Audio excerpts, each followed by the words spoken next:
இனத்தலைவா உன் புகழை பாடி பறந்து போகும் ஆசை, நீ இரங்கல் கவிதை எழுதுவாயில் நான் இறந்து போகும் ஆசை. இந்த கண்ணாடியை அப்படி தூக்கிட்டு இப்படி விரல்களை அப்படி பண்ணுவார். நான் இருக்கிற மேடையில் இனிமேல் இந்த இரங்கல் நான் எழுதணும்னு பாடக்கூடாது. நீ எழுதணும் எனக்கு, நான் உனக்கு எழுதணுமாண்ணா. செம்மொழி தமிழை ஆட்சி மொழியாய் பார்த்து மகிழ்ந்திட ஆசை, விரைவில் சேது சமுத்திர கப்பலில் உன்னோடு பயணம் செய்திட ஆசை, உண்மையை சொன்னால் நெஞ்சில் நெடுநாள் உறங்கும் இன்னொரு ஆசை, நான் ஒரு நாள் மட்டும் சண்முகநாதனாய் உன்னோடு இருக்க ஆசை. நாமக்கல் கோவிலுக்கு உரித்த உரிமையான அசை சொத்துக்களோட அசையா சொத்துக்களோட உதாரண கேள்வி. அங்கே அன்றாட வந்து போற பக்தர்கள் தான் அசையின் சொத்துக்கள். ஆண்டாண்டு காலமாக ஆடாமல் அசையாமல் அப்படியே நின்று கொண்டு அருள் பாடித்து கொண்டிருக்கிறாரே அனுவர், அவர் தான் அசையா சொத்துனாரு பாருங்க. சபாநாயகர் சிரிச்சு அவர் கேள்வி கேட்க வந்து கேள்வியே மறந்துட்டாரு. எளிமைக்கு இலக்கணமான ஒரே தலைவருங்க. எல்லாரும் அறிவாலயத்தில் பார்க்கலாம், கோவலபுரத்தில் பார்க்கலாம், எல்லாரையும் பார்த்துட்டு தான் போவார். அப்படி பார்த்துட்டு அது வாயா அப்படின்னுவார், போயிட்டு வரையா அப்படின்னுவார். காவல்துறை ஈரல் கருகி போச்சு, காவல்துறை கலைஞருக்கு முதலமைச்சருடைய கையில் இருக்கு, கருகி போச்சுன்னு பேசுறாரு. ஒரு எதிர்கட்சியில் இருக்கவங்க அதிமுக கூட அப்படி பேச மாட்டாங்க, அப்படி பேசுறாரு. நயங்குன்றாமல், நளினம் குறையாமல், நாகரிகம் தவறாமல் அடுத்து பதில் சொல்லி நீ உரையாற்ற வேண்டும். மூக்கா இப்படி அனுப்பினாருங்க. மணிப்பூர் மாநிலத்து மாப்பிள்ளைக்கு தமிழ்நாட்டை பற்றி எவ்வளவு அக்கறைன்னு ஆரம்பிச்சு, நல்லா பண்ணையா, நல்லா பேசுனையா, பாராட்டுக்கிறீங்க. மாவட்ட செயலாளர், கட்சியில் இருக்கிற நிர்வாகிகள், தோழமை கட்சி நிர்வாகிகள், அங்கங்கே ஊர் பெரியவர்கள் இருப்பாங்க, ஓட்டு வங்கிய பாட்டுக்கேட்டில் வச்சிருக்கிற பெரியவர்கள் இருப்பாங்க, சட்டப்பேர் வச்சுருப்பாங்க. அவங்க சொன்னாதான் உங்களுக்கு ஓட்டு. அவங்கள பார்க்குறதுக்கு கார் எடுக்க கூட வசதி இல்லாத ஒரு குடும்பத்தில் நான் இருந்தேன். ஒரு சாதாரண கார் ஓட்டுடைய பிள்ளை தான்.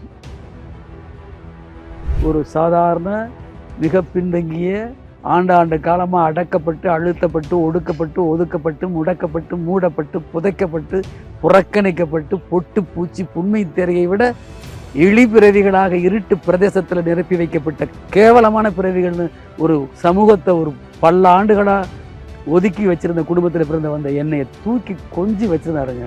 அவர் மடியை விட்டு நான் இறங்கவே இல்லை, அவர் மூச்சு நிற்கிற வரைக்கும். எதிரும் புதிருமா இரு துருவமாக எதிர்காலத்தில் இருந்த ஜெயலலிதா அம்மையார் இவரை எவ்வளவோ கொச்சைப்படுத்த முயன்றாங்க. அவருடைய உடல் நலிவை வயதை பொருட்படுத்தாமல் அவரை வந்து நடக்க விட்டு கொண்டு வருவாங்க, மேலே துண்டு கூட இல்லாமல். நாகரிக குறைவாக பேசுகிற எந்த கட்சிக்காரையும் அனுமதிக்க மாட்டார். இன்னும் இப்படி பாடுறாங்க. ஒரு அரசியலில் எவ்வளோ சிரமங்களை, எவ்வளோ கசப்பான அனுபவங்களை தாண்டி இந்த அம்மா வந்திருப்பாங்க. இப்படி போய் கொச்சையா நினைப்பாரு. இப்படி தாங்க சொன்னார், அண்ணா மேலானே சொன்னார். உங்கள் கவனம் கூட என் பக்கம் திரும்புறதுக்கு அவர் தான் காரணம். அதே அன்பையும் அதே பற்று அன்பு பாசத்தையும் வச்சிருக்கிறவராக இருக்கிறார் இன்றைய தலைவர். பெரிய பொறுப்புகள் பதவிகள் தருவது தான் நம்ம மேலே காட்டுற அன்புக்கு அடையாளம் இல்லை. நம்மளை அவங்க நினைச்சுக்கிட்டு இருக்கிறது சரியில்லைன்னு தெரிஞ்சோன்னே உதயநிதி அவர்களை இல்லத்துக்கு அனுப்புறதை விட என்ன இருக்க முடியும்?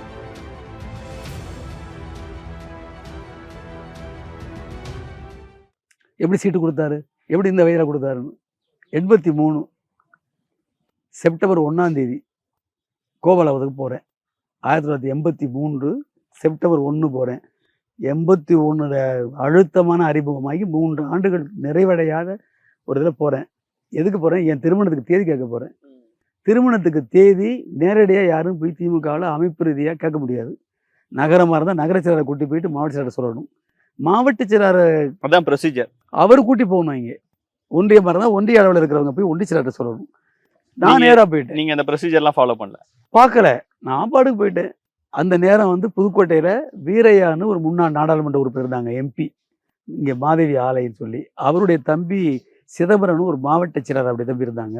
பெரிய குடும்பம். புதுக்கோட்டையில் யார் ஒரு ஊராட்சி மன்ற தலைவரிலிருந்து எம்எல்ஏ எம்பி வரைக்கும் யாரும் வரணும்னா ஒன்றிய பிரதமர் இருந்தாலும் அங்கே தான் முடிவெடுப்பாங்க. அப்படி ஒரு இடம் அது. திமுகவின் சரணாலயம் அது. கலைஞருக்கு ரொம்ப நெருக்கம். இங்கே மாவட்ட செயலாளர்னு அமைப்பு ரீதியாக இருந்து எங்கள் மாவட்ட செயலர் இருந்தாலும் கூட அவங்களையும் தாண்டி அண்ணன் வீரையா ரொம்ப நெருக்கம். ஓகே, சரிங்களா? ஆமாம். அவர் ரொம்ப அவர் கலைஞருக்கு அணுக்கமான இதை சேர்ந்தவர். அவருக்கும் இங்கே காடு வெட்டியார்னு நகர்மன்ற தலைவராக இருந்தாங்க. மக்கள் தொண்டர் காடு வெட்டியார்னே பேர், மாவீரன் காடு வெட்டியார்னே பேர். இந்த 2 அடைமொழிக்கும் பொருத்தமான தகுதியானவர் அவர். ராஜ குடும்பத்தினுடைய நிழலில் வெளிச்சத்தில் அவங்களுக்கு ரொம்ப நெருக்கமாக இருந்தவர். ஆமாம், கலைஞருக்கு ரொம்ப வேண்டியவர், அண்ணாவுக்கும் வேண்டியவர், கலைஞருடைய வெறி பிடித்த பற்றாளர் அவர். ஒரு கால சூழ்நிலையில் அப்புறம் அவர் ஒதுங்கி சுயேட்சை நிற்க வேண்டியதாக போச்சு. அவருக்கு திமுக அவர் இருந்தப்போ அவருக்கும் அண்ணன் வீரையாவுக்கும் ஒரு கருத்து வேறுபாடு. காடு வெட்டியார் போய் நகர கழகத்துக்கு தேதி கேட்குறாரு கலைஞரை. நீயும் வீரையாவும் போய் சமாதானம் பண்ணிட்டு வாங்க, வீரையா வரக்கூடாதுங்கிறாரு, நீ வரணுங்கிற. அப்போ நகர செயலர் ஆதிமூலம்னு புதுக்கோட்டை நகரத்திலேயே அதிக பொதுக்கூட்டம் நடத்தினவருங்கிற பெருமைக்குரியவர் ஆதிமூலம்னு. அவர் நகர செயலாளர். காடு வெட்டியார் உடைய பற்றாளர்கள். காடு வெட்டியார் சொல்கிறார் கலைஞர், நீயும் வீரையாவும் ஒற்றுமையாக வாங்க. அவர் வரவே நாங்கிறாரு. அவர் பேரை ஏதோ நீங்கள் கீழே மேலேயும் போட்டீங்கன்னு, அவரை நீங்கள் அலட்சியப்படுத்துறீங்கன்னு. நீ வர சொல்கிற, 2 பேரும் ஒற்றுமையாக வந்தாலும் வருவேன்னு எப்போ சொல்கிறாருந்தீங்களா? ஆகஸ்ட் 31 நான் புதுக்கோட்டை பக்கமே வரமாட்டேன், 2 பேரும் ஒற்றுமையாக வராத பட்சத்தில் வரமாட்டேன் போங்கன்னு கோபமாக சொல்லி அனுப்பிடுறாரு. நான் இப்போ 1ஆம் காலைல போகிறேன். சண்முகம் என்ன கழிவுன்னு கேட்குறாரு. அப்போ தாங்க வளர்ந்து வர நேரம், என் திருமணத்துக்கு தேதி கேட்கணும். எப்போ? கோவலபுரத்தில் அந்த கீழே அந்த படிக்கட்டு இடத்துல சமூகம் டைப் படிச்சு உட்காந்து போயிருக்கீங்களா? எப்போ அப்படியே டைப் பண்ணிட்டு கேட்குறாரு. செப்டம்பர் 10. எந்த செப்டம்பர் 10? 84 ஆனாரு. இல்லை இந்த வர்றது இந்த செப்டம்பர் 10ஆ? இன்னும் 9 நாள் இருக்கே. ஆமாம், என்ன நினச்சிக்கிட்டு இருக்கீங்க நீங்கள்? சண்முகம் சிரிக்கவே மாட்டார், கடுமையாக இருப்பார். நீங்க அவரை பத்தி கூட எழுதியிருக்கீங்க. ஆமா, ஒரே ஒரு நாள் அவருடைய மறைவு நேரத்தில் அந்த வரிகள் மட்டுமே தான் போட்டாங்க, வேற எதையும் போடலை. அந்த வரிகளே திருப்பி திருப்பி திருப்பி ஸ்க்ரீனில் போட்டாங்க, திரையில். என்ன நினச்சிக்கிட்டு இருக்கீங்க நீங்கள்? எங்கள் மாவட்ட செயலருங்க, எங்கள் உங்கள் நகர செயலர் எங்கே? நீங்கள் பாட்டு வந்துட்டீங்க. அமைதியாக இருந்தேன். நேற்று வந்தாங்க வீரையாவும் பெரியண்ணன், தெரியுமா உங்களுக்கு? 2 பேரும் மாவட்ட செயலர் பெரியண்ணன் வந்தார், வீரையாவும் வந்தாங்க. தலைவர் புதுக்கோட்டை பக்கம் வரமாட்டேன்ட்டார். ஒரு காடு வெட்டியார் நிகழ்ச்சி நடத்துகிறாரு, இவர் வரவேணான்ட்டு போயிட்டார். அவர் எங்களெல்லாம் அலட்சியப்படுத்துறாரு, சண்டை போட்டார் வீரையா வந்து உரிமையாக தலைவர்கிட்ட. போய் அப்போ நீங்களாம் ஒற்றுமையாக வாங்க, அவங்க புதுக்கோட்டையை நான் பார்த்துக்கிறேன், எப்போங்க எனக்கு கோவம் தூக்கிட்டாரு அப்படின்னு. நான் ஒரு வாய்ப்பு கொடுங்கல, நான் கேட்டு பார்க்கணுமானது. நான் சொல்லிட்டேன். அதாவதுங்க, கலைஞர் என்ன நினைக்கிறார் அதை சண்முகம் பேசுவார். இவர் மனசாட்சி. இவர் எப்படி இது என்ன சொல்கிறாரோ அதை தான் கலைஞர் விடையாக கிடைக்கும். நான் போகிறேன், அந்த வாய்ப்பு கொடுக்க மாட்டார் யாருக்கும். சரி சரி போங்க, போய் திட்டு வாங்கிட்டு வாங்க அப்படிங்கிறாரு. ஆனால் நீங்கள் எதுவும் திட்டிட்டீங்கன்னு. நான் திட்டுறது அவர் தெரியாதுல்ல, மறுபடியும் திட்டுவார் போங்கன்றாரு. நான் போகட்டுமா வேணாமான்னேன். இல்லை போங்க. இந்த செய்தியில் ஒரு நுட்பம் இருக்குங்க. ஒருவேளை தப்பி தவிர கவிஞன் தமிழ்னு இந்த பையனுக்கு தேதி கொடுத்துட்டா கலைஞர் கொடுத்த மாதிரி இருக்கட்டுமே, நாம ஏன் அதை கெடுக்கணும்னு நினைச்சு பார்ப்படுறது.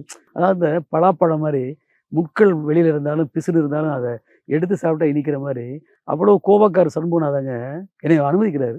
யாரையும் அனுமதிக்க மாட்டாரு. ஒரு முறை ஆற்காட்டார் போய்கிட்டு தான். எப்படி ஒரு 10 நாள்ல டைம் கேட்குறீங்க? கேளுங்க நடந்ததை. நீங்க அது அதாவது என்னை பற்றி இந்த செய்தியில் வெளியே போகும்போது தான் கலைஞர் எவ்வளோ ஒரு சாதாரண மிக பின்தங்கிய ஆண்டாண்டு காலமாக அடக்கப்பட்டு அழுத்தப்பட்டு ஒடுக்கப்பட்டு ஒதுக்கப்பட்டு முடக்கப்பட்டு மூடப்பட்டு புதைக்கப்பட்டு புறக்கணிக்கப்பட்டு பொட்டு பூச்சி புன்மை திரையை விட இழிபிறவிகளாக இருட்டு பிரதேசத்தில் நிரப்பி வைக்கப்பட்ட கேவலமான பிறவிகள்னு ஒரு சமூகத்தை ஒரு பல ஆண்டுகளாக ஒதுக்கி வச்சிருந்த குடும்பத்தில் பிறந்த வந்த என்னையை தூக்கி கொஞ்சி வச்சிருந்தாருங்க.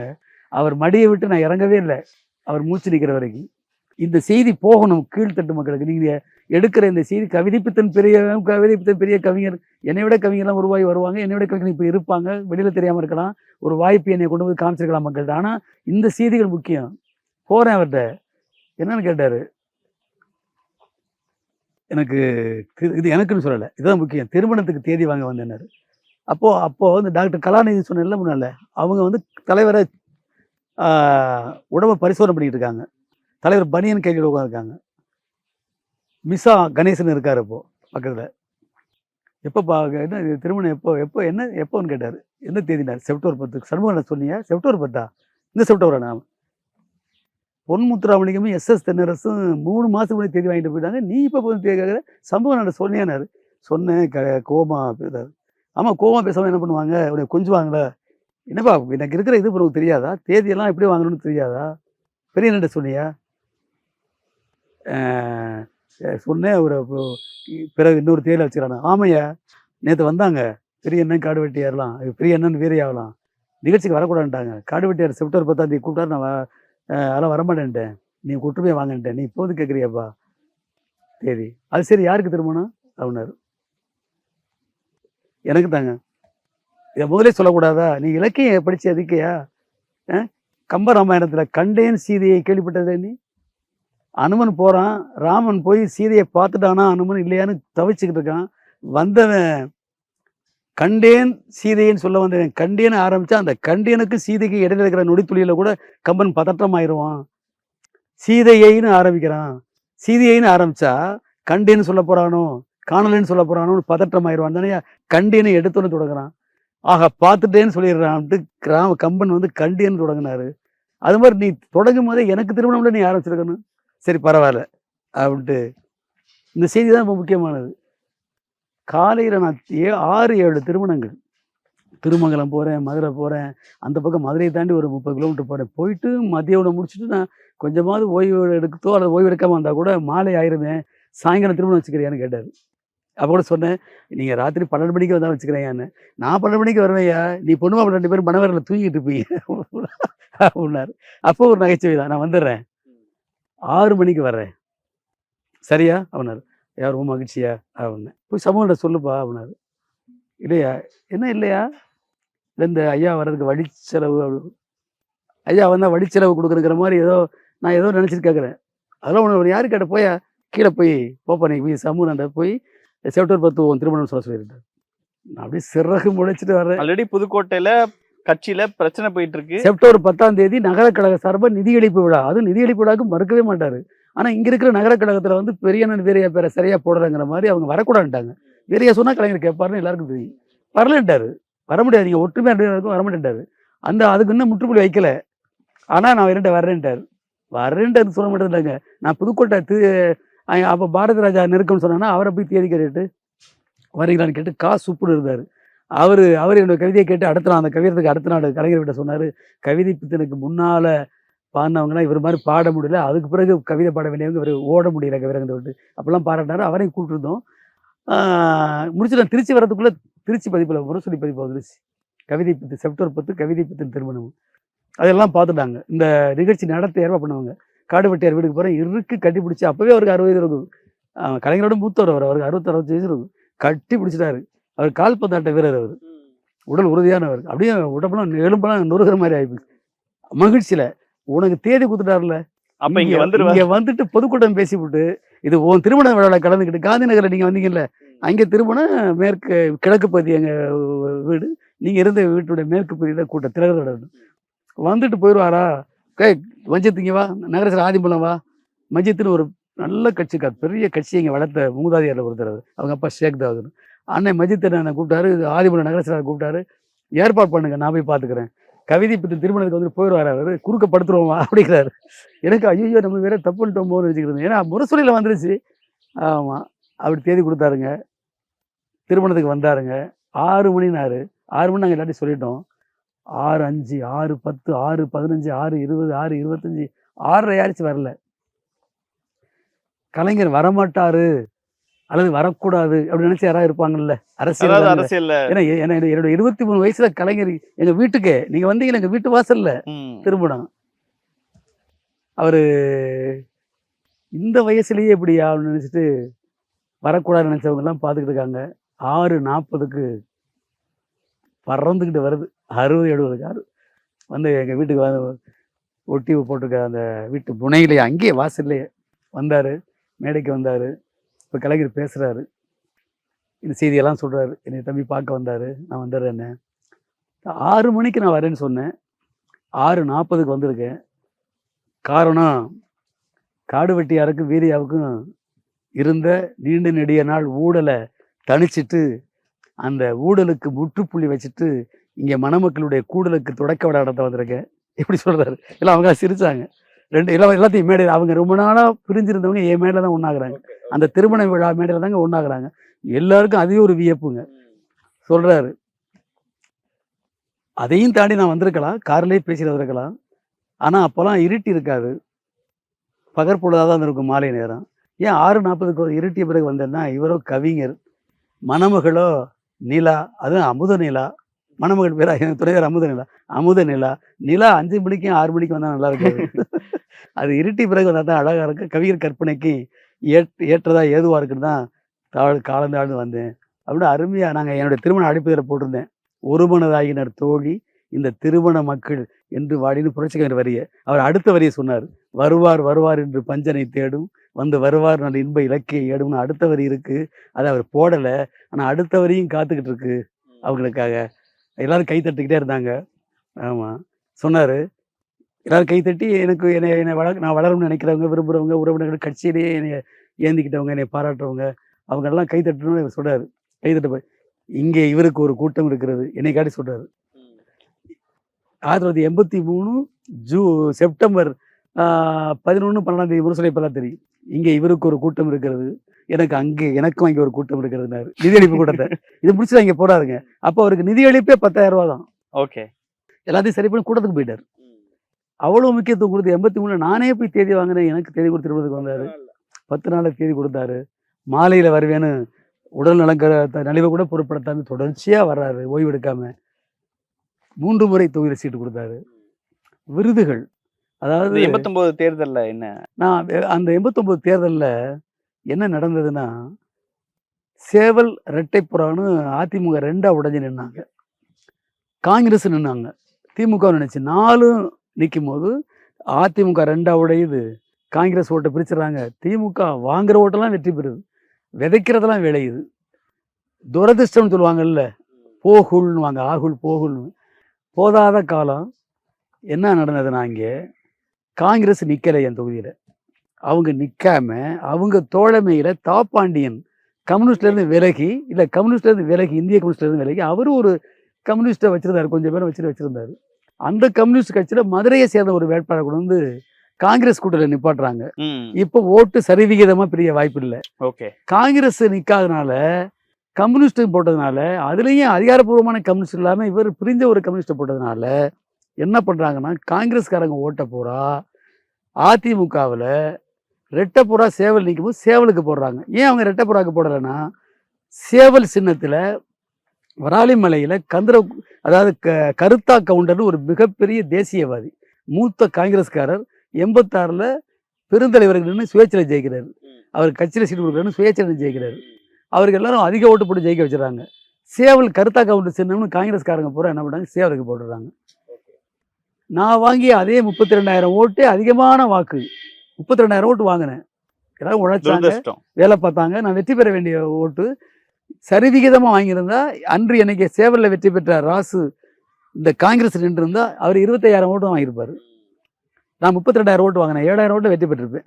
சரிவிகிதமாக ஓட்டு பிரியாதனால காங்கிரஸ்காரங்க பூரா மொத்தமாக இவருக்கு போட்டாங்க. 12,000 ஓட்டு கூட வாங்கி. கலைஞர் அவர்கள் சொன்ன பரிசு கிடைக்கல, கிடைக்கல. அவருக்கு கிடைக்காம போச்சு, எனக்கு கிடைக்காம போச்சு. அதுக்கப்புறம் 96ல் கொடுத்தாரு.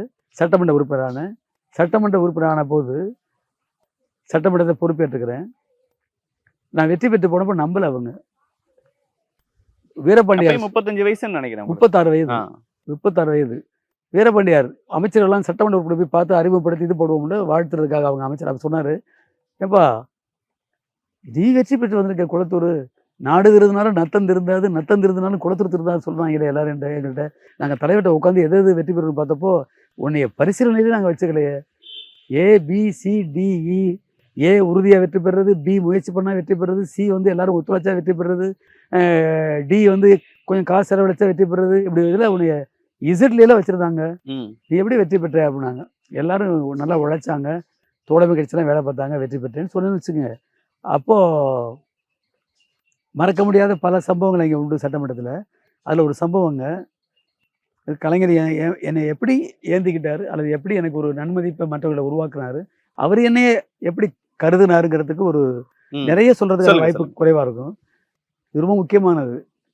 சட்டமன்றத்தில் நாங்கள் வெற்றி பெற்று ஓராண்டு முடிஞ்சு அடுத்த ஆண்டு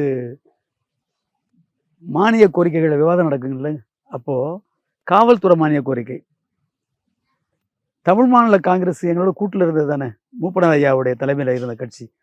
அந்த கட்சியில் சட்டமன்ற உறுப்பினர் வந்த அன்றைய தமிழ் மாநில காங்கிரஸினுடைய மாநில இளைஞர் அணி செயலாளர் டாக்டர் செல்லகுமார், கேள்விப்பட்டீங்களா? டாக்டர் செல்லகுமார் மணிப்பூர் மாநிலத்து முதல்வருடைய மகளை திருமணம் பண்ணிக்கிட்டாருன்னு நினைக்கிறேன்.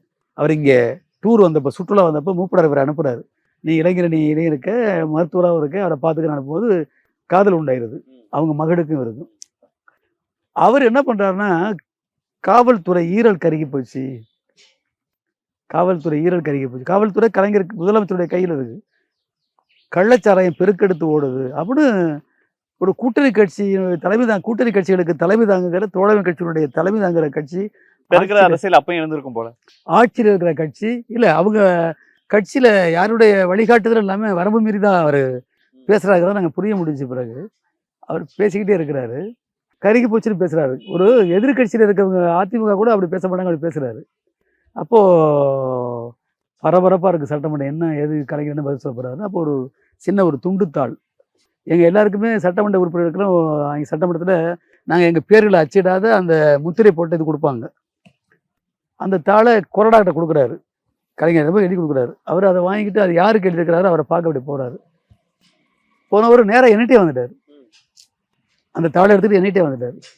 அந்த தாளில் என்ன எழுதிருந்துச்சு தெரியுமா? தம்பி கவிதைக்கு ஒரு அடிக்கோடு, தம்பி கவிதைக்கு ஒரு அடிக்கோடு, மாண்புமிகு உறுப்பினர் டாக்டர் செல்லக்குமார் அவர்களுக்கு. நீங்கள் ஒவ்வொரு சொற்களையும் ஒவ்வொரு சொல்லையும் ஒரு எழுத்தையும் நீங்கள் கவனிக்கணும்.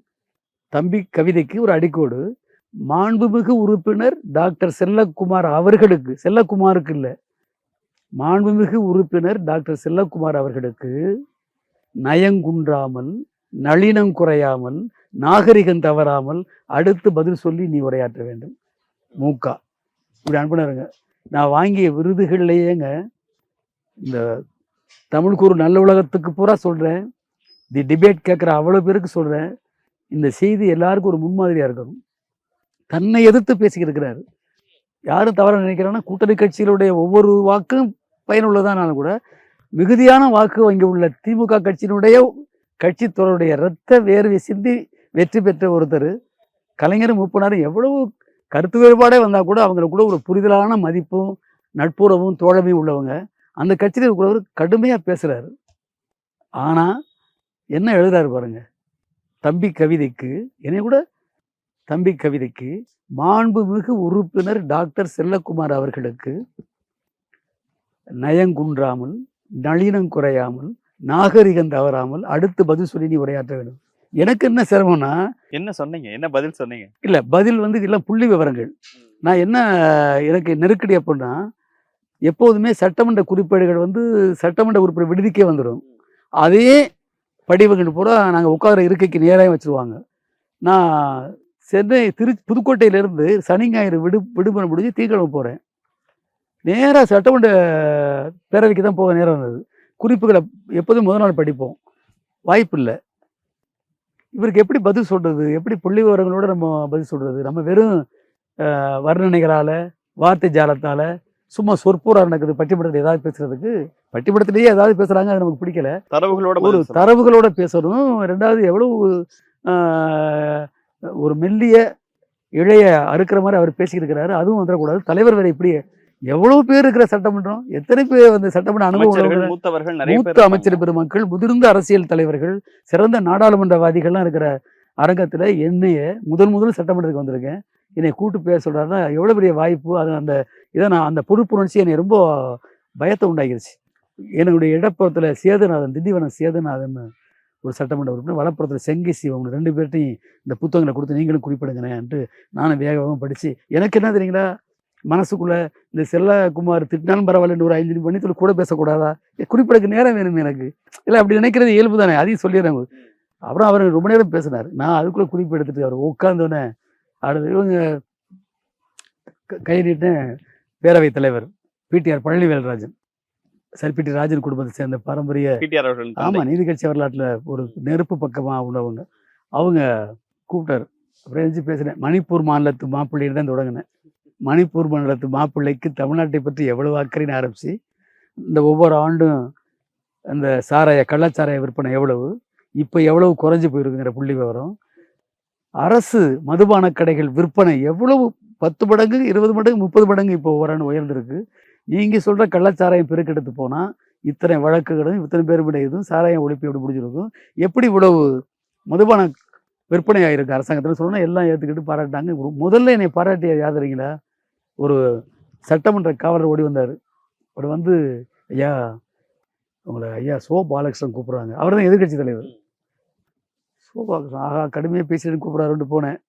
போனா அவரு எந்திரிச்சுங்க. அவருக்கு அப்பவே அவருக்குலாம் 65, 62 வயசு இருக்கு. பழுத்த அரசியல்வாதி. தோற்றமும் அப்படிதான். இப்ப பார்த்தாவே வணங்கத்தக்க தோற்றம். சோபாலகிருஷ்ணன் அவங்க கூப்பிட்டாங்க. "ஐயா வணக்கம்யா கவிதீப்." "வாங்க கவிதீப்னு வாங்க." எல்லாருமே பணிவோடு பரிசீலிக்க வேண்டிய சொல்லுவாங்க. கனிவோடு பணிவோடுன்னு ஏதாவது சொல்லி ஒரு இலக்கியமா பேசுவீங்க. நாங்க ரொம்ப ரசிப்போம். வாங்க. இன்னைக்கு நீங்க பேசிய பேச்சு எதுவுமே வருத்தப்படத்தக்க பேச்சு அல்ல. முறையா பேசுனீங்க. எங்க பக்கத்துல நாங்க அவர கண்டிச்சுக்குவோம். உங்க பேச்சு எனக்கு பிடிச்சிருந்துச்சு. நீங்க நெறைய வளருவீங்க. சட்டமன்றத்துல நல்லா ஜனநாயகவாதியா வருவீங்க. கலைஞர் என்ன சொன்னாரு? எங்கேயும் நீங்க நாகரீகம் தவறி அவரு கலைஞர் என்ன எழுதி குடுத்தாருன்னு இவருக்கு தெரியாது. ஆனா இவரு சொல்றாரு, "நீங்க நாகரீகம் தவறி பேசல. ரொம்ப நயமா பேசுனீங்க." எனக்கா கலைஞர் சொன்னது போல இவரு மார்க் போட்டுக்கிட்டு இருக்காரு. தேர்வுத்தாள் குடுத்த ஒரு கலைஞர் மதிப்பெண் போடுறது இவராச்சே. எவ்வளவு பெரிய செய்திங்க அது. என் வாழ்க்கையில மறக்கவே முடியாது. தலைவர் வசமன்றதுக்குள்ள வர சொன்னாங்க. "நல்லா பண்ணய்யா, நல்லா பேசுனய்யா, பாராட்டுக்கள்யா." அப்படிதான் இருக்கணும். இத அப்படியே நீங்க தொடர்ந்து இது பண்ணிக்க, தக்க வச்சுக்க அப்படின்னு பாராட்டுனாங்க. வாழ்க்கையில சட்டமன்ற நிகழ்வுகளையே என்னால மறக்க முடியாது. என்னுடைய பொது வாழ்க்கை, மொத்த பொது வாழ்க்கையிலும் மறக்க முடியாத வாய்ப்பு. எனக்கு வந்துங்க சட்டமன்றத்துல போய் நீங்க இன்னும் வியந்து பார்த்த விஷயங்கள்னா என்னென்ன? தலைவர் கலைஞரு அவருடைய ஒவ்வொரு அணுகுமுறையும் அப்படிங்க தாமரைக்கனி போன்றவங்கலாங்க ஒரு சாதாரண புழுவுக்கும் கோவம் இருந்து புலியாகிற மாரி நேர்மைக்கு புறம்பா, நாகரிகத்துக்கு புறம்பா, பொறுமைசாலியாவும் கோவம் உண்டாக்கிற அளவுக்கு நடந்துக்குவாங்க. அதையெல்லாம் அவரு நகைச்சுவை மன்றமாக்கிருவாரு கலைஞர். இப்படி நிறைய ஒருத்தர் இருந்துச்சார் திடீர்னு. கேள்விகள் வந்து முன்னமே பதிவு பண்ணணும். நாங்க சட்டமன்ற உறுப்பினர் ஒரு துறை சார்ந்த ஒரு ஊருக்கு குடிநீர் தேக்கம் வேணும், நீர்நிலை தேக்கம் வேணும்னா, உடனே என்ன பண்ணுவாங்கன்னா, அந்த தொகுதியில இருக்கிற குடிநீர் வடிகால் வாரிய மேலாண்மை இயக்குனருக்கோ, ஒரு பொறியாளருக்கோ போகும் அது. மாவட்ட பொறியாளருக்கோ யாருக்கோ போய் அவங்க பதில் அனுப்புவாங்க அமைச்சருக்கு. அந்த பதில படிப்பாங்க. இந்த ஊர்ல ஏற்கனவே ஒரு இருக்கு. 3 கிலோமீட்டர் 2 கிலோமீட்டர் இருக்கு. இப்ப தேவையில்ல. அது வைக்கலாம்னு ஏதோ சொல்லுவாங்க. நிதிநிலை ஏதாவது சொல்லுவாங்க. அத படிப்பாங்க அப்படியே. ஆனா திடீர் துணை கேள்வி கேட்போம் பாருங்க, அது அவங்களுக்கு தகவல் தரவு இருக்காது. முதிர்ந்த அண்ணன் கோசிமணி மாரி, அண்ணன் துரைமுருகன் மாதிரி மூத்த அமைச்சர்கள் பதில் சொல்லுவாங்க. புதிய அமைச்சர்களுக்கு பதில் சொல்ல சிரமம் துணை கேள்விக்கு. அப்போ என்னன்னா, இந்து சமய அறநிலையத்துறை பற்றி ஒரு கேள்வி வந்தது. அந்த கேள்விக்கு உரிய கேள்விய பதிவு பண்ணவர் கேள்வி கேட்க பதில் சொல்லிட்டார் அமைச்சர். துணை கேள்வி போடுறாங்க. இப்ப துணை கேள்வி போடுறாங்க. நாமக்கல்ல இருக்கிற ஆஞ்சநேயர் கோயிலுக்கு உரித்த அசைய சொத்துக்கள் எவ்வளவு, அசையா சொத்துக்கள் எவ்வளவு? மாண்புமிகு பேரவைத் தலைவர் அவர்களே அமைச்சர் பதில் சொல்வாரு. அமைச்சருக்கு தடுமாறுறாரு. எப்படி பதில்? அது எப்படி இருக்கும்?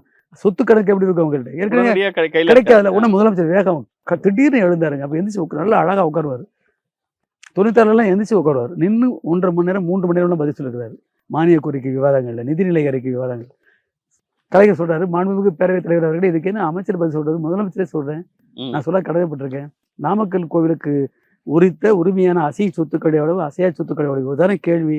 அங்கே அன்றாட வந்து போற பக்தர்கள் தான் அசையும் சொத்துக்கள். ஆண்டாண்டு காலமாக ஆடாமல் அசையாமல் அப்படியே நின்று கொண்டு அருள் பாலித்து கொண்டிருக்கிறாரே அனுவர், அவர் தான் அசையா சொத்துனாரு பாருங்க. கேள்வி கேட்டவர் சிரிச்சு, சபாநாயகர் சிரிச்சு, அவர் கேள்வி கேட்க வந்து கேள்வியே மறந்துட்டாரு. அப்படியேங்க கோபமே வராது கலைஞருக்கு. அப்படியே ஒரு நெகிழ வச்சிருவாரு. ஜெயலலிதா அவர்கள் இல்லாத பேரவை இல்லாது. ஆமா, இல்லாத பேரவை. அருமையான பேரவைங்க. எல்லாருக்கும் வாய்ப்பு கொடுப்பாருங்க. திமுகங்களுக்கு வாய்ப்பு குறைவா தான் கொடுப்பாங்க. 4 பேர் 2 பேர் ஒரு சேர்ந்தா தான் அவங்களுக்கு வாய்ப்பு கொடுப்பாரு. ஜனநாயகத்தை கலைஞர் தாங்க பார்க்கணும். மிக உயர்ந்த மனிதர், மனித நேயம் உள்ளவர், ஈஸி அப்ரோச்சபிளா இருப்பாரு, எளிமையான தலைவர். அண்ணா காமராஜர் அண்ணாவுக்கு பிறகு தமிழ்நாட்டுல எளிமைக்கு இலக்கணமான ஒரே தலைவருங்க. எல்லாரும் அறிவாலயத்துல பார்க்கலாம், கோவலபுரத்துல பார்க்கலாம், எல்லாரையும் பார்த்துட்டு தான் போவாரு.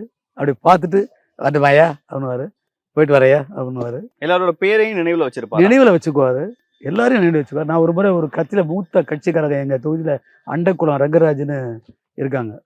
அவருக்கு 74 75 வயசு ஆகிறப்ப நான் எனக்கு கலைஞரை பார்க்கணும்பா, ரொம்ப நாள் ஆச்சு. அவர் வீட்டுக்கு வராத தலைவர்களே இல்லை. வீட்டு பிள்ளைகளுக்கு பூரா தலைவர். நான் கூட்டி போனேன். கூட்டி போய், ஐயா அண்டக்குளம் ரங்கராஜியா, ரங்கராஜ் காலத்தை பார்த்தியா, கவிதை பித்தன் வந்து உன்னை அறிமுகப்படுத்துறாரு. இப்படி சொல்றாரு. நீ அண்டக்குளம்னா எப்படியா இருக்கு, நீ என்னை பார்த்து 6 வருஷம் 7 வருஷம் இருக்குல்லையானாரு. சரியா சொன்னார். ஐயா சரியா 6 வருஷம் ஆனது, அதனால தான் நான் 6 வருஷமா 7 வருஷமா இருந்தேன். அப்படின்னாரு. அவ்வளோ நினைவு வச்சுக்குவார். எவ்வளவு பேரை மீட் பண்ணுவாரு? எப்படி இதெல்லாம் நினைவுல வச்சுக்கிறாரு? இன்வால்வ்மெண்ட்டுங்க, ஈடுபாடுங்க. இப்போ நானே என் தொகுதியிலையும் புதுக்கோட்டை மாவட்டத்திலையும் என்னை பற்றி என்ன சொல்லுவாங்கன்னா, இவ்வளோ பேர்களை சொல்லி சொல்லி அழைக்கிறீங்களே அப்படின்வாங்க. மனப்படமா அது? அவங்க பார்க்கிறவங்க மேலே ஒரு ஈடுபாடு, கட்சி தொண்டன் அவன் மேலே ஒரு ஈடுபாடு, கட்சி நிர்வாகி ரெங்கராஜன் அழைக்கும் போதே மனப்படம் ஆயிரும். இல்ல மாவட்ட செயலாளர்கள், நகர செயலாளர்கள் அப்படிலாம் நம்பர்ஸ் கம்மியா இருக்கும். ஆனா கிளை செயலாளர்கள் வரைக்கும் நினைவுல அவர் பார்த்து பேசிய எல்லாரையும் மறக்க மாட்டார். யார் என்ன பேருலாம் கேட்க மாட்டார், எல்லாருக்கும் பேர் சொல்லிடுவார். என்ன காந்தி எப்படி இருக்க, காந்திநாதன் எப்படி இருக்க, என்ன சேட்டு எப்படி இருக்க, என்ன ரங்கராஜ் எப்படி இருக்க, பேர் சொல்லி தான் கூடுவார். என்ன முஸ்சாமி எப்படி இருக்க, வீரமணி நீ அவங்க அப்பா மிசாரணா சாலம் என்னை கூட்டம் நடத்துகிற வரியா புதுக்கோட்டையில், அவர் கூட்டம் நடத்தின பார்த்தாங்க எங்கள் துணைவியாருக்கு உடம்பு முடியாமல் போய் இங்கே போனேன், இறந்து போயிட்டாங்கய்யா, அவரு வந்து என்னை லாரியில் ஏற்றி கொண்டு விட்டாரியா அப்படின்னாரு. ஒரு நாள் அவரை கூட்டி போயிருந்தேன், உங்கள் அப்பா தான் என்னை கூட்டி போனார் கூட்டம் நடத்த, நான் திரும்பி வரும்போது எங்கள் துணைவியார் இறந்து போயிட்டாங்கய்யா. அப்போ என்னையா வாயா அப்படின்னு நிறைய ஒரு அன்பா பேசுவார், ஒரு உரிமையோட பையன் உரிமையா பேசுவார், என்னை வாப்பா பாப்பான்னுவார்.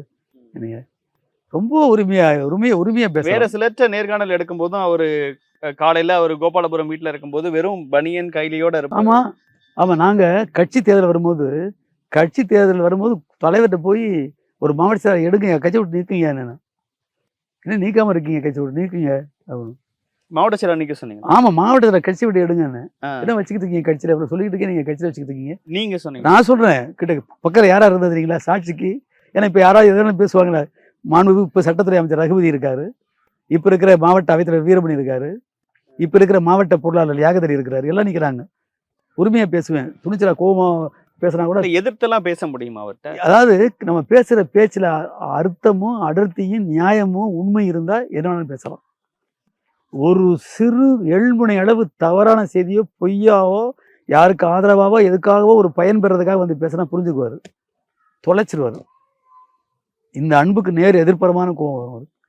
நீங்க சொல்றீங்களே, இப்படி கேட்குறீங்களே, ஒரு செய்தி சொல்றேன், அது எவ்வளவு அவர் இன்றைக்கு சமூக நீதி ஆட்சி நடத்தி கொண்டிருக்கிற நல்லாட்சி நாயகர்னு அனைத்து மாநிலமும் கூட போற்றி கொண்டிருக்கிற கருத்து மாறுபட்டவங்க கூட இப்படி ஒரு முதலமைச்சர் நமக்கு கிடைக்க மாட்டாங்கன்னு நினைச்சு பார்க்குற அளவுக்கு கலைஞருடைய வழியில அவரை உள்வாங்கிக்கிட்டு அவருடைய எண்ணங்களை பூரா கனவை நனவாக்குற ஆட்சி நடத்துற. சும்மா நான் பாராட்டல, ஏதோ இதை கேட்டுவிட்டு அவர் ஏதாவது எனக்கு கொடுப்பாருன்னு பாராட்டல, உண்மையாவே நாங்க பார்க்கறத சொல்றேன். நான் குறை இருந்தாலும் சொல்லுவேன், தலைவர்கள்ட்ட பேசுவேன், எல்லாருக்கும் தெரியும்.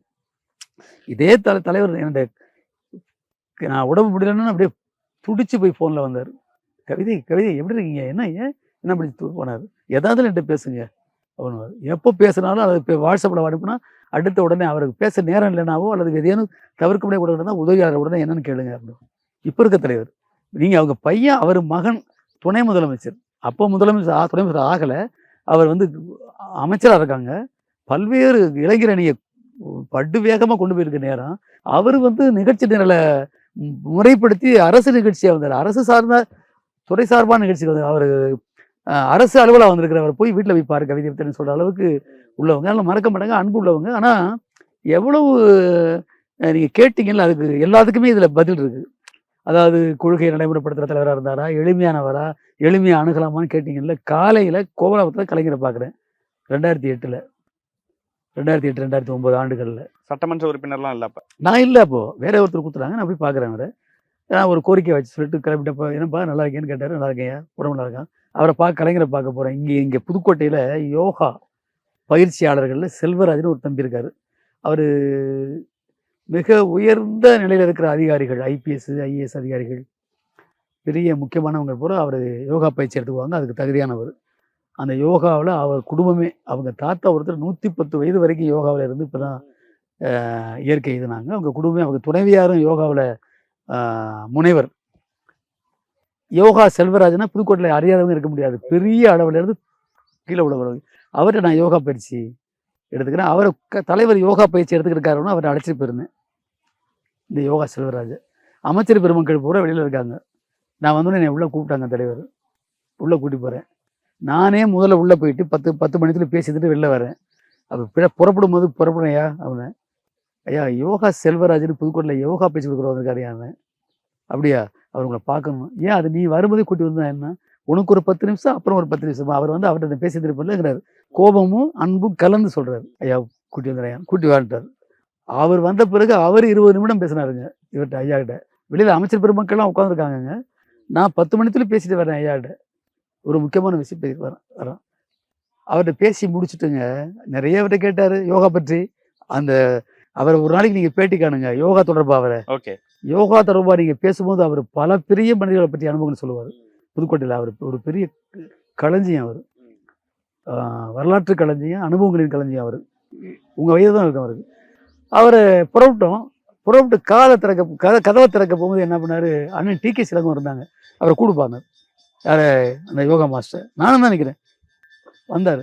ஐயா, கலைஞர் சொல்றாரு, கவிதை பித்தன் நாட்டுக்கு, மொழிக்கு, இந்த கட்சிக்கு, குறிப்பா எனக்கு ரொம்ப தேவை.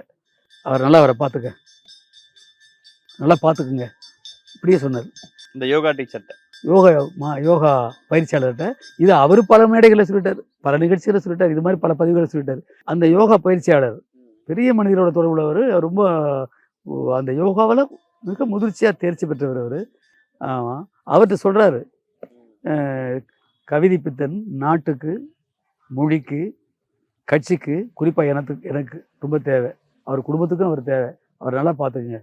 அவருடைய அன்பு குறித்து, அவருடைய எளிமையான அணுகுமுறை குறித்து சொன்னீங்க. அவருடைய கோபம் குறித்து கொஞ்சம் சொல்லுங்க. எல்லாரும் கவிதை பாடுவாங்க. கவியரங்கு தொடர்பு ஒன்று சொல்லிடுறேன், அப்புறம் அரசியலுக்கு வர்றேன்.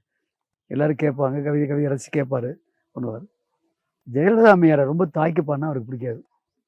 எல்லாரும் நினைச்சிட்டு இருக்காங்க எதிரும் ரசிப்பாங்க. இல்ல, ரொம்ப தவறான செய்தி. ஜெயலலிதா கலைஞரை புரியாதவங்க, கலைஞரை தவறா புரிந்து கொண்டவங்க, எதிரும் புதிருமா இரு துருவமா எதிர்காலத்தில் இருந்த ஜெயலலிதா அம்மையார் இவரை எவ்வளவோ கொச்சைப்படுத்த முயன்றாங்க.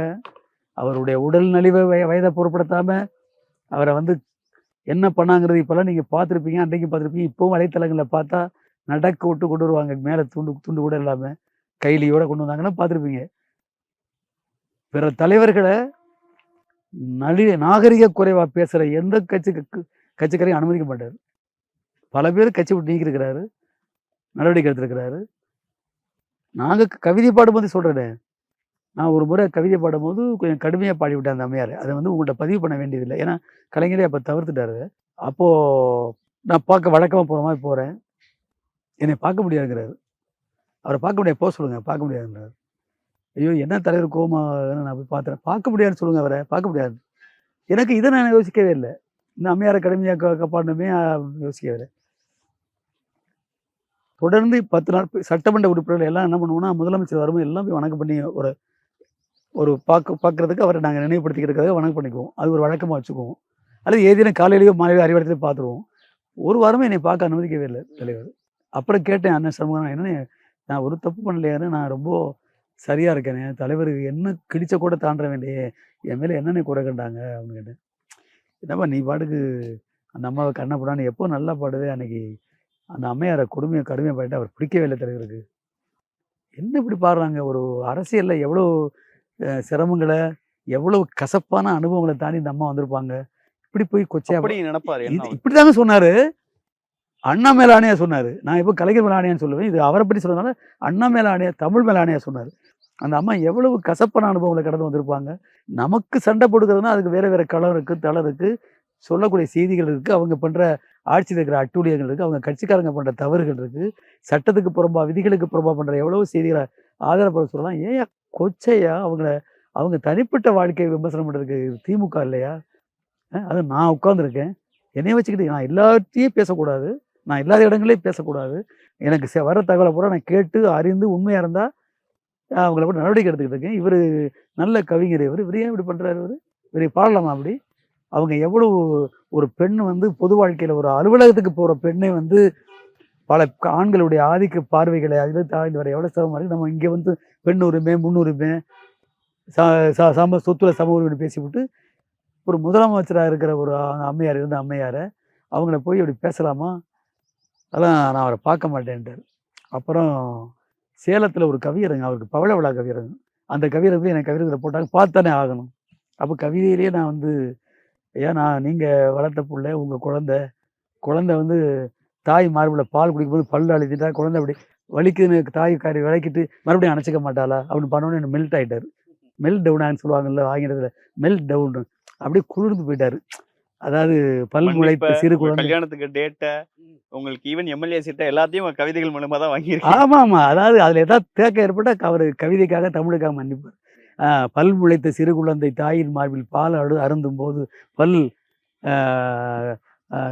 பயந்து விட்டால் மெல்ல தன் குழந்தையினை இழுத்து பின்னர் மேலணைத்துக் கொள்கின்ற தாயை போல நீங்கள் பிழை என்று இருந்தாலும் அந்த நீங்கள் மன்னிப்பீங்கன்னு சொன்னோன்னே அதுக்கப்புறம் பேச தொடங்கிய பிறகு அந்த நிகழ்ச்சியெல்லாம் முடிஞ்சிருச்சுங்க. அதுக்கு பிறகு புதுக்கோட்டையில் உள்ளாட்சி தேர்தல். அப்போ இங்கே இந்த உள்ளாட்சி தேர்தல் நேரத்தில் எங்கள் பெரியண்ணன்னு எங்கள் மாவட்ட செயலாளர் சட்டமன்ற உறுப்பினர் இருந்தவருக்கு உட முடியாமல் போயிடுது. உள்ளாட்சி தேர்தலில் வேட்பாளர்களை ஆதரித்து பேசுகிற திலகர் பொதுக்கூட்டம் தான் கலைஞருக்கு அவர் வந்து கலந்து கொண்ட நிகழ்ச்சியில் பெரியண்ணன் என்கிற எங்களுடைய மாவட்ட செயலாளர் எங்களை அரசியல் ஆசான் வழிகாட்டி கலந்துக்கிட்ட கடைசி நிகழ்ச்சி. தடுமாறி உட முடியாமல் போயிடுது அவருக்கு. அவர் என்ன பண்ணாருன்னா, எப்போதுமே எந்த மாவட்டத்தை சேர்ந்த எங்களுடைய மாவட்ட செயலாளர் இருந்தாலும் அந்த மாவட்டத்திலிருந்து அடுத்த மாவட்டத்துக்கு எங்கள் தலைவர் போகிற போது அந்த எல்லையில் போய் வழி அனுப்பிட்டு வரணும். அப்படி மாவட்ட செயலர் பெரிய வழி அனுப்ப அந்த டெம்போவில் பிரச்சார ஊர்தியில் பரப்புரை வாகனத்தில் கலைஞரோட ஏற போகிற நேரத்தில் என்னை முதுகில் யாரும் தள்ளுற மாதிரி பிறகு திரும்பி தான் எங்கள் மாவட்ட செயலர், இன்னைக்கு நீங்கள் போயிட்டு வாங்க, எனக்கு உடல்நிலை ரொம்ப இதாக இருக்குனாரு. அதுதான் அவர் கடைசி மேடைங்க. அப்புறம் மருத்துவமனைக்கு தான் அவர் போயிட்டார். பிறகு அவரை போட விடாம தான் கொண்டு வந்தேன் புதுக்கோட்டைக்கு, சென்னையில் வச்சு. அதில் நான் டெம்போவில் பரப்புரை வாகனத்தில் நான் ஏறிட்டேன். அது இப்படியே அவர் வந்து அடுத்தது சிவகங்கை மாவட்டம் போகணும். திருமையம் தாண்டி இங்கே காட்டுப்பாப்பு பள்ளி வாசல் ஒரு ஊர் இருக்குது, அதை தாண்டி கீழச்செவல்பட்டியில் அந்த மாவட்டத்துக்காரங்க வரவேற்க நிற்கிறாங்க. நாங்கள் அங்கே இறங்கணும்னா புதுக்கோட்டை மாவட்டத்தை சேர்ந்தவங்க அந்த எல்லையில் இறங்கி வளர்ந்துடும் நாடுக்கார். இங்கேருந்து 6-7 கிலோமீட்டரில் ஆறாங்கல் இருக்குது, நமன சமுத்திரம். நீங்கள் வந்திருப்பீங்க அந்த வழியாக நேற்றைக்கு மதுலேருந்து வரும்போது அது வழியாக வந்துருக்கணும். அந்த இடத்துல வரும்போது எல்லாரும் இப்போ இங்கேருந்து போகும்போது வழி காட்டிட்டு கை காட்டிகிட்டே போயிடுறாரு. பிறகு ஒரு 7-8-10 கிலோமீட்டர் தலைவருக்கு எந்த தொந்தரவும் இல்லை சாலையில். அப்போ பேச ஆரம்பிக்கிறாரு. என்ன பெரியண்ணன், என் பேச்சு எப்படியா இருந்துச்சு, அந்த வேட்பாளர் ஆட்சி பேசுகிறேன்னு எப்படி இருந்துச்சு கேட்குறாரு. பெரியண்ணன் தான் வர்றாரு நினச்சிக்கிட்டு. உடனே ஆற்காட்டார் சொல்கிறார், பெரியண்ணன் இல்லை கவிதை புத்தகம் வந்திருக்காரு. ஓ பெரியண்ணன் என்ன இல்லை, அவர் கவிதை புத்தகம் அனுப்பியிருக்கிறாரு அப்படிங்கிறாரு. என்னையா கவிதை புத்தகம் அப்படிங்கிறாரு. நான் பின்னால் இருக்கேன். வணக்கம் யானை, ஏன்னா உள்ளே நையாவை சொல்கிறேன், இங்கே வாயா கிட்ட சொல்கிறேன், அப்படியே சொல்கிறேன் உங்களுக்கு. வணக்கம் யானை, ஏன்னா உள்ளே நையா சொல்கிறீங்க, வாப்பாங்கன்னாரு. கிட்டக்க போகிறேன். இந்த தலைவர் உட்காந்துருக்கிற அந்த பரப்புரை வாகனத்துக்கு பாருங்க, எல்லாரும் கும்பிட்டு போகிற மாதிரி தானே வச்சுருப்பாங்க முன் இருக்கை. அதில் உயரமாக இருக்குள்ள பின்னால் அதை பிடிச்சிக்கிட்டே வரேன். நான் எனக்கு வண்டி திடீர்னு பிரேக் போட்டு அது போனால் நான் என்ன தலைவரை இடிச்சிடுவேன். இதை பிடிச்சிக்கிட்டே வர்றேன். கீழச்சிவல்பட்டி அந்த எல்லை வரைக்கும் பேசிக்கிட்டே வர்றாரு தலைவர், என்னோட பேசிக்கிட்டே வர்றாரு. ஆமாம், அந்த வேட்பாளருக்கு முகமது கனி மகிழ்ச்சியான, ரொம்ப மகிழ்ச்சியான. மூப்பனார் ஃபோன் பண்ணாடியா, ரொம்ப டைட்டாக இதாக இருக்குது, எல்லாம் ஈக்குவலாக ஓட்ட சமமாக பிரிச்சுக்குவாங்கங்கிற மாதிரி. அப்புறம் தான் அவரை பற்றி இங்கே பாராட்ட வேண்டியிருக்கியா அப்படின்னு தலைவர் சொன்னாங்க. அந்த நிகழ்ச்சி தான் அந்த எங்கள் கட்சியினுடைய மாவட்ட செயலர் பெரியண்ணன் கலந்துக்கிற கடைசி நிகழ்ச்சி. அவ்வளோ பெரிய தலைவர். அதனால தான் 3 முறை சாதாரண, எனக்கு ஒரு முறை கூட நாங்கள் செலவு பண்ணலைங்க. கட்சி அவர் தான் பண்ணார். நாங்கள் எங்களுக்கு கார் எடுக்க கூட அதாவது எடுத்தோன்னா காரில் போய் எல்லாத்தையும் பார்ப்போம்ல, கட்சி தலைவர்கள் அங்கங்கே இருக்கிற தொகுதியில் வெற்றி பெற வைக்க தகுதியான மாவட்ட செயலாளர், கட்சியில் இருக்கிற நிர்வாகிகள், தோழமை கட்சி நிர்வாகிகள், அங்கங்கே ஊர் பெரியவர்கள் இருப்பாங்க, ஓட்டு வங்கிய பாட்டுக்கேட்டில் வச்சிருக்கிற பெரியவர்கள் இருப்பாங்க, சட்டப்பேர் வச்சுருப்பாங்க. அவங்க சொன்னால் தான் கொடுக்குற ஓட்டு. அவங்கள பார்க்குறதுக்கு கார் எடுக்க கூட வசதி இல்லாத ஒரு குடும்பத்தில் நான் இருந்தேன். எனக்கு ஒரு சாதாரண கார் ஓட்டுடைய பிள்ளை தான். அவர் ஏந்திக்கிட்டாரு, எடுத்துக்கிட்டாரு. தமிழ் ரொம்ப விரும்பினார். முரசொலியில் இப்போவும் கூட அனுமதி வாங்கிட்டு தான் போடுவாங்க. என்னோட கவிதை வந்தால் ஒருவேளை அனுமதி வாங்க நேரம்லாம் கூட போட்டலான்னு ஒரு விதி விலக்கெல்லாம் உண்டு. அப்படிப்பட்ட தலைவர் எனக்கு திருமணம் பண்ணி வச்சாரு, வாழ்த்தினாரு. அவருடைய மறைவு அது உங்க பர்சனல் லைஃப்ல எவ்வளவு பெரிய தாக்கத்தை ஏற்படுது? இந்த பர்சனல் லைஃப்னு சொல்றீங்க பாருங்க, தனிப்பட்ட வாழ்க்கைன்னு அந்த ஒரு வார்த்தைக்கு எனக்கு என் வாழ்க்கையில பெரிய இழப்பு. தலைவரும் பேராசிரியரும் எனக்கு பெரிய இழப்பு. அவங்களுடைய அன்பை நான் இப்போ இருக்கிற தலைவர்கிட்ட பெறுகிறேன். தலைவர் என்னைய அன்பாக வச்சுருக்காங்க, என்ன சொல்கிறான்னு கேட்குறாங்க. நான் சொல்கிற எல்லா நியாயமான காரணங்களையும், கட்சி சம்மந்தப்பட்ட விஷயமா இருந்தாலும் சரி, பொதுமக்கள் சம்மந்தப்பட்ட கோரிக்கையானாலும் சரி, நான் ஒரு செய்தியை அனுப்பிட்டா கூட அதை செஞ்சு கொடுக்குறாங்க. அன்பில் எந்த குறைவும் இல்லாமல் அப்படியே வாரி அணைச்சிக்கிறாங்க. என் பொண்ணு திருமணத்துக்கு கூப்பிட்டேன், புதுக்கோட்டைக்கே வந்து பண்ணி கொடுத்தாங்க. மூத்த பொண்ணு கனியமுதனும், 2வது பொண்ணு திருமணம் வர நேரத்தில் யாரும் வெளியூருக்கே அவர் தேதி கொடுக்காத நேரம். கொரோனா எல்லாம் எல்லா இடங்களையும் சரியாகி தன்னிறைவாக எல்லாருமே நலமாக இருக்கிற நேரத்தில், கொரோனா ஒழிஞ்சு போய்கிற நேரத்தில் எங்கேயுமே தேதி கொடுக்காத நான் தேதி கேட்டேன். நீங்கள் ஒன்று பண்ணுங்க, நீங்கள் வாங்க நம்ம வீட்டிலே வச்சுருவோம். தலைவர் வீட்லேயே திருமணம் பண்ணி கொடுத்தாரு என் பொண்ணுக்கு. ஆமாம், அந்த அளவுக்கு அன்புள்ளவர் தான். ஆனாலும் கூட கலைஞர் என்னைய நேசித்தது, பேராசிரியர் என்னைய அன்பா பரிவு காட்டியதுங்கிறது அது ஒரு தனித்தன்மை. உங்க கூட களத்துக்கு வந்த பல பெரிய பேரு இழப்பு தான். இன்னும் நிறைய முன்னேறி போயிருப்பாங்க, அமைச்சரா இருப்பாங்க, பெரிய பெரிய இடத்துக்கு போயிருப்பாங்க. ஆமா. ஒரு தடவை தான் சட்டமன்ற உறுப்பினரா இருந்திருக்கிறோம். 3 முறை அதுக்கான நின்றுருக்கேன். வாய்ப்பு இருந்திருக்கு. 3 முறை நின்றுருக்கேன். சட்டமன்ற உறுப்பினரா ஆயிருக்கிறதா ஆமா, சொல்றேன். ஆமா. அது ஏதாவது ஒரு இடத்துல உங்களுக்கு ஏதாவது சின்னதா வருத்தத்தெல்லாம் ஏற்படுத்தியிருக்கா? இன்னும் பெருசா போயிருந்திருக்கும். அதான் இந்த கேள்விக்கு பதில் எப்படி சொல்லுவாங்கன்னா, பூசி மெழுகி சொல்லுவாங்க. அல்லது இருந்தாலும் மறைச்சு சொல்லுவாங்க. உண்மை என்னன்னா, கொஞ்சம் கூட இல்ல எனக்கு. ஏன் அப்படின்னு கேட்குறீங்களா? அதுதான் நமக்கு அடையாளம், அதுதான் இலக்குன்னு நான் இருந்தது கிடையாது. அந்த அமைச்சர் பதவிக்கு போகணும். நான் சட்டமன்ற உறுப்பினர் 89ல ஆயிருந்தாவே கலைஞர் சொன்னார்ல, இவருக்கு ஒண்ணு குடுப்பேன். அவர வெற்றி பெற வச்சா உனக்கும் பரிசு குடுப்பேன்னு சொன்னாரு பாருங்க, அந்த அமைச்சர் பதவி தாங்க. அப்ப டிஆர் பாலன் ஒருங்கிணைந்த மாவட்ட செயலர் அவரே சொன்னாரு, அநேகமா அமைச்சர் பட்டியல்ல உனக்கு இடம் இருக்குப்பா. அண்ணன் டிஆர் பாலன் கலைஞர் கூடவே இருக்கிறவர். காலையில 6 மணி 4, 5 மணிக்கு போனாரு அவர் கூடவே அவர் கூட இருந்து இருக்கக்கூடிய முக்கியமான 2, 3 அப்போ பேர்ல ஒருங்கிணைந்த அவர் மாவட்ட செயலர் கொண்டு போய் வீட்ல வர்ற வரைக்கும் அவர் கூடவே இருப்பாரு. ஆமா. அதனால அவரே சொன்ன செய்தி இது. அப்புறம் 96ல வெற்றி பெற்றப்போ மாவட்ட செயலர் பெரியண்ணன் கொஞ்சம் உடல் நலிவா இருந்ததுல அவருக்கு ஏதாவது அமைச்சர் பதவி குடுக்க முடியாம போச்சு அவருக்கு. அதனால அவருக்கு வந்து கொறடா குடுத்தாங்க. அதனால எனக்கு ஒரு வாய்ப்பு போச்சு. இப்போ 2011ல நான் வெற்றி பெற்றிருந்தா 1 மாதம் அப்போ வாக்கு எண்ணிக்கை இடைவெளி.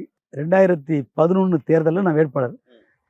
மறுபரிசீலனைக்கு சீராய்வுக்கு உட்பட்ட கந்தரக்கோட்டையில, குளத்தூர்ல இல்ல, கந்தரக்கோட்டையில. தொகுதி மாறி அப்போ சொன்னாங்கல்ல தொகுதி மாறப்ப அந்த கூட்டணிலாம் அவங்க பலமா இருந்த நேரம் அது.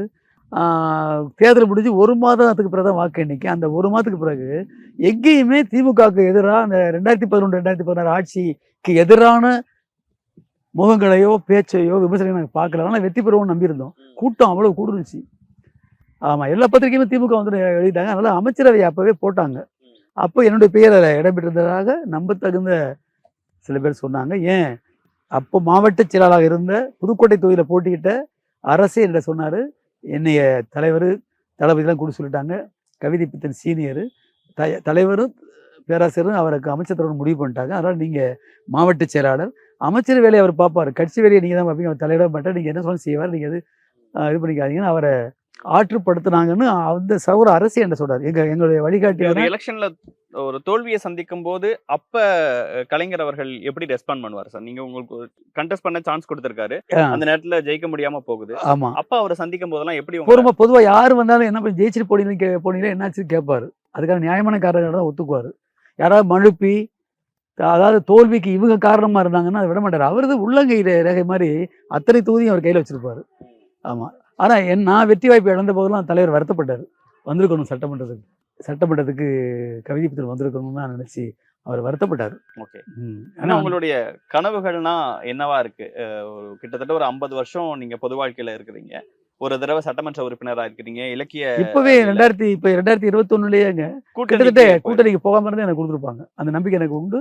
தலைவர் அப்படி இப்ப இருக்க தலைவர் வந்து கலைஞரோட சட்டமன்றம் இருந்தவர் இந்த மாதிரி இருக்கட்டும் அப்படின்னு என்னை எதிர்பார்த்ததாக என்னை அறிவிக்க போறதாக சும்மா ஆசையில கனவுல சொல்லலை. ரொம்ப நம்பத்தகுந்தவங்க. அவர் கூட இருந்தவங்க இப்போ சொன்னாங்க. அப்போ சொல்லக்கூடாது. இப்போ சொன்னாங்க. அப்படி வெற்றி பெற்றுதான் எனக்கு ஒரு வாய்ப்பு இப்போ நீங்க நினைக்கிறீங்க பாருங்க, அந்த வாய்ப்பு கொடுத்துருப்பாங்க. அப்படி ஒரு சீட்டுக்கு நம்ம எதிர்பார்த்துட்டு இருக்கோம். இவ்வளவு வருஷம் கட்சிக்காக உழைச்சிருக்கோம். ஆனா அது வந்து கூட்டணிக்கு போகுது. உடனடியா அங்க ஒரு நிசப்தம் நிலவும் போதும் நீங்க போய் என்னை விட தகுதி வாய்ந்த வேட்பாளர் இந்த ஏன்னா அவங்க மாற்று கருத்து உருவாகி அதுக்கு சிறகுகள் முளைக்க கண்ணு காது முளைக்கிறதுக்குள்ள போய் அதுக்கு முளைக்க விடாம பண்ணிட்டேன். 13ஆம் தேதி தான் வேட்பாளர் அறிவிச்சாங்க திமுகவில்.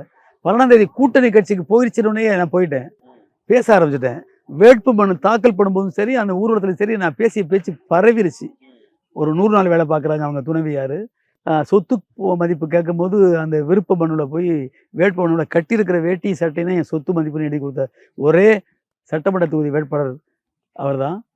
இன்னும் சொல்கிறேன், என் மேலே பற்று உள்ளவங்களோ திமுகவில் இருக்கிற கட்சி தொடர்பு உங்களுக்கு சொல்கிறேன், நான் சட்டமன்றத்துக்கு போனால் எப்படி பேசி ஏற்கனவே நான் 5 ஆண்டுகள் அந்த தொகுதிக்கு செஞ்சுருக்கேன். நான் வாதாடி பெறுவேன், போராடி பெறுவேன், அமைச்சர்களுடைய நெருக்கத்தை நட்பை பழகி அந்த பழக்கத்தை பயன்படுத்தி பெறுவேன். தலைவர் கலைஞர் என் மேலே வச்சிருக்கிற பரிவை பயன்படுத்தி பெறுவேன் நீங்கள் நினைக்கிறீங்களோ, தளபதி என் மேலே வச்சிருக்கிற அன்பை முழுமையாக தொகுதிக்கு பயன்படுத்தி நினைக்கிறீங்களோ, அதை விட 10 மடங்குல 100 மடங்கு சட்டமன்றத்தில் பேசி வாதாடி அவர் அனைவர் கவனத்தை இழுத்து இந்த தொகுதிக்கு செய்யக்கூடிய தகுதி வாய்ந்த சட்டமன்ற உறுப்பினர். 10 பைசா அவருக்கு இந்த தொகுதியை செலவழிக்க வாய்ப்பு இல்லாதவர். அவர் என்னை இப்படி சொல்லி தான் சொன்னேன். அவர் என்னை மன்னிக்கணும், நான் சொல்லி ஆகணும் மக்கள்கிட்ட இதை. அவரை போய் ஒரு வேட்பாளர்னு போய் நம்ம யாரும் போய் எந்த தொல்லையும் கொடுத்துடக்கூடாது. இப்படி ஒரு வேட்பாளர் கிடைச்சதுக்கு நாம பெருமைப்பட்டுக்கிட்டு போய் அவரவர் வாழ்நிலை சூழ்நிலை இயன்ற நிலைக்கு ஏற்ப அவருக்கு நம்ம உதவியா இருக்கணும், அவரை வெற்றி பெற வைக்கணும்னு சொல்லி ஊருக்கே போகல. வெற்றி பெற வச்சு தான் கொண்டு கொண்டு போனேன் அவர்ட்ட. அவருக்கு வெற்றி பெற வச்சு பிறகு தான் போனேன். அது வந்து அதை நான் பேச வேண்டியதா போச்சு. அதனால எனக்கு உண்மையிலேயே எனக்கு இதில் தனிப்பட்ட பேராசையோ, இதுதான் நம்ம இலக்கு, இதுதான் நம்ம வாழ்க்கை. நான் ஒரு ஓட்டுநருடைய புள்ளையா பிறந்தவன். நான் பாட்டுக்கு இலக்கியம், கவிதைன்னு போனேன். களத்துக்கு வந்தேன். என்னை விட முதிர்ந்தவர்கள் உதயசூரியன் சின்னத்திலேயே நிக்க முடியாம, இந்த கட்சிக்கு 70 ஆண்டுகள் உழைத்தெல்லாம் ஒண்ணும் இல்லாம போனவங்க இருக்காங்க. ஒண்ணும் இல்லாமன்னா நிக்க முடியாம போனவங்க இருக்காங்க. அவர்கள பார்த்து மகிழ்ச்சி அடைய வேண்டியதா இருந்தேன்.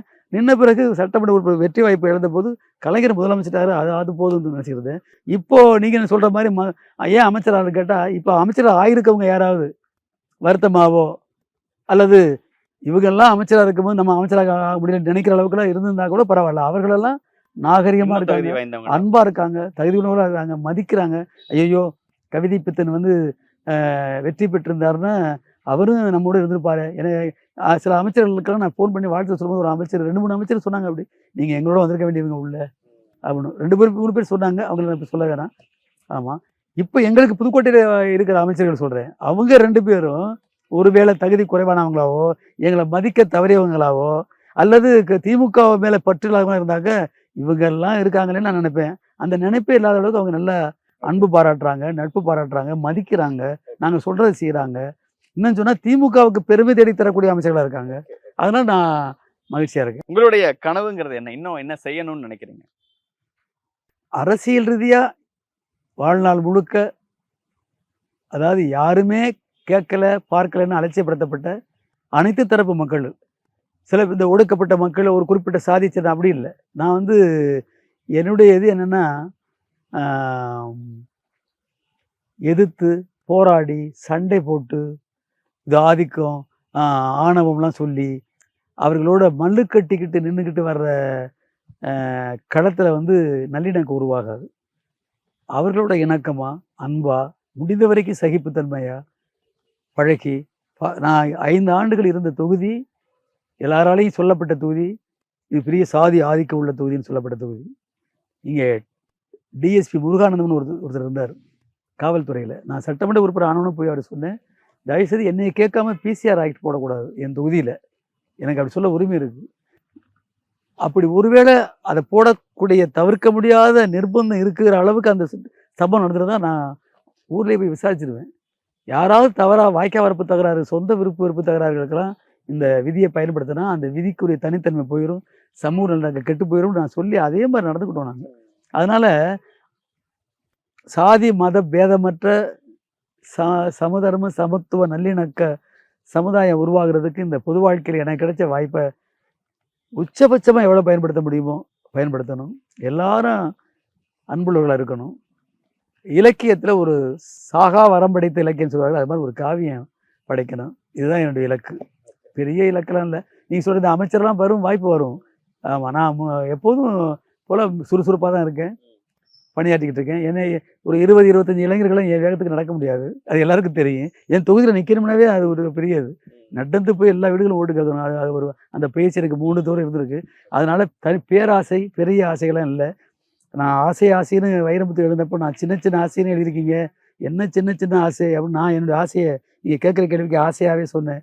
என்ன ஆசை, சின்ன ஆசை என்று நினைத்தேன், படுவதே ஆசைப்படுகிறோம், இதில் என்ன ஆசை, சின்ன ஆசை என்று நினைத்தேன், எனக்குள் பெரிய ஆசைகள் பிறந்தன, அத்தனை ஆசையும் அன்பு தலைவா உன்னை நோக்கிய உயர எழுந்தனன்னு கலைஞரை பற்றி நான் எழுதிய ஆசை கவிதை நீங்கள் கேட்டிருக்கீங்கன்னா சண்முகநாதனாக ஒரு அதுலதான் வரும். அதுலதான் காஞ்சிபுரம் காஞ்சிபுரம் நூற்றாண்டு விழாவில் அந்த கவிதையை எழுதிட்டேன்னா, எழுதி ரொம்ப நாள் 2-3 நிகழ்ச்சியில் தலைவர் வர முடியாமல் போயிடுச்சு. ஆனால் காஞ்சிபுரம் நூற்றாண்டு விழாவில் உலகமே பார்க்குற அளவுக்கு ஊடகங்கள்லாம் அதை எடுத்துக்கிட்டு இருந்தேன், பதிவாகிட்டு இருந்துச்சு. பல்லாயிரக்கணக்கில் பந்தலில் கூட்டம் தமிழ்நாடு முழுக்க வந்தாங்க. தளபதி தான், தமிழ்நாட்டு முதலமைச்சர் தளபதி, அவங்க தான் அந்த நூற்றாண்டு விழாவை, அண்ணா நூற்றாண்டு விழாவை ஒவ்வொரு மாவட்டத்திலையும் சிறப்பாக நடத்தி நிறைவு விழாவை காஞ்சிபுரத்தில் வச்சார். ஏன்னா அவர் அண்ணாவுடைய ஆசீர்வாதத்தை பெற்றவர், வாழ்த்துக்களை பெற்றவர். நீ உங்கள் அப்பா மாதிரி பிடிவாதமாக இருக்க தேதி கேட்குற அவர். ஏன்னா அவர் அண்ணாவுடைய விழாவை, அண்ணாவுடைய 57வது பிறந்தநாள் விழாவை எடுத்தவர் தலைவர் எங்கள் தலைவர் மு க ஸ்டாலின். இவருக்கு 57 வயது ஆகும்போது அண்ணாவுடைய நூற்றாண்டு விழாவை எடுத்தார்.